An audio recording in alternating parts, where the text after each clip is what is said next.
ایک ایسا نام جو دنیا بھر میں اختلاف کا نشانہ رہا۔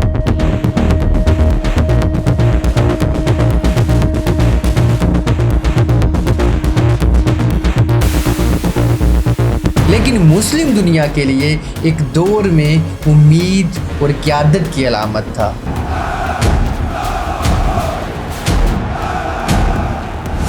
Saddam Hussein.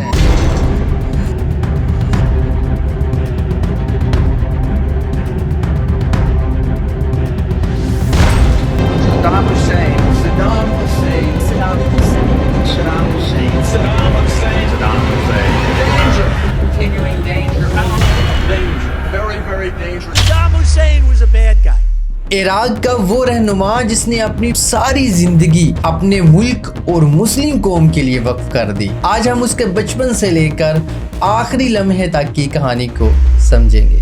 صدام حسین 1937 میں عراق کے ایک شہر تکریت کے غریب علاقے میں پیدا ہوا۔ بچپن سخت حالات میں گزرا۔ یتیم ہونے کی وجہ سے اس نے چھوٹی عمر میں ہی ثابت کر دیا کہ وہ ایک مضبوط ارادوں والا شخص ہے۔ تعلیم اور سیاست دونوں اس کی زندگی کا حصہ بن گئے۔ 1968 میں عراق کی ایک سیاسی پارٹی میں شروعات کی اور سیاست کا منظر بدلا۔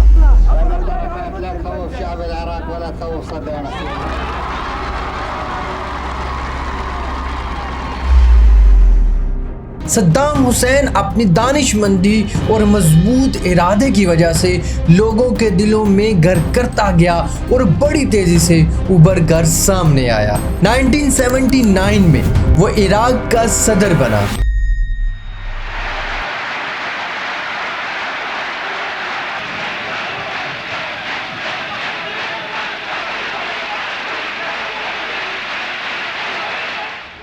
یہ وہ وقت تھا جب عراق کو ایک نیا رہنما ملا جو اپنے آپ پر یقین رکھتا تھا۔ صدام نے عراق کے تعلیمی نظام کو مضبوط بنایا، اسکول اور جامعات کی تعداد بڑھائی گئی۔ اس وقت عراق کا لٹریسی ریٹ عرب دنیا میں سب سے اعلیٰ درجے پر چلا گیا۔ مفت علاج اور مفت تعلیم عراق کی عوام کو دی گئی۔ یہ اس وقت پورے عرب علاقے کے لیے ایک مثال تھی۔ صدام نے کھلے طور پر فلسطین کا ساتھ دیا۔ جب بھی فلسطین کے لوگوں پر ظلم ہوتا، صدام ان کے لیے آواز اٹھاتا اور ان کے لیے مدد بھیجتا۔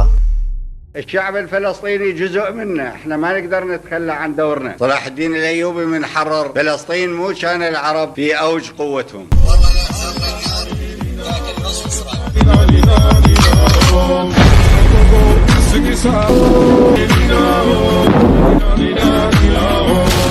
اس نے عراق کو ایک مضبوط لشکر بنا کر مسلم دنیا کے لیے حفاظت کا نشان بنایا۔ تیل اور معدنیات سے جو پیسہ اکٹھا ہوتا اس کو صرف ایلیٹ کلاس کے لیے نہیں بلکہ عام عوام کے پروجیکٹس اور ان کے بنیادی ڈھانچے پر خرچ کرتا تھا۔ 1980 سے 1988 تک صدام نے ایران سے جنگ لڑی اور یہ جنگ مختلف لوگوں کے مختلف رویوں کی زد میں رہی، لیکن اس نے عراق کو ایک مضبوط لشکری قوت بنا دیا۔ 1990 میں صدام نے اپنی فوج کویت میں بھیجی، جس کے بعد گلف جنگ ہوئی۔ اس کے بعد عراق پر مختلف پابندیاں عائد کر دی گئیں، لیکن صدام اپنے ملک کے لیے کھڑا رہا۔ صدام وہ رہنما تھا جو کھلی آواز میں امریکہ اور اسرائیل کے خلاف بولتا تھا۔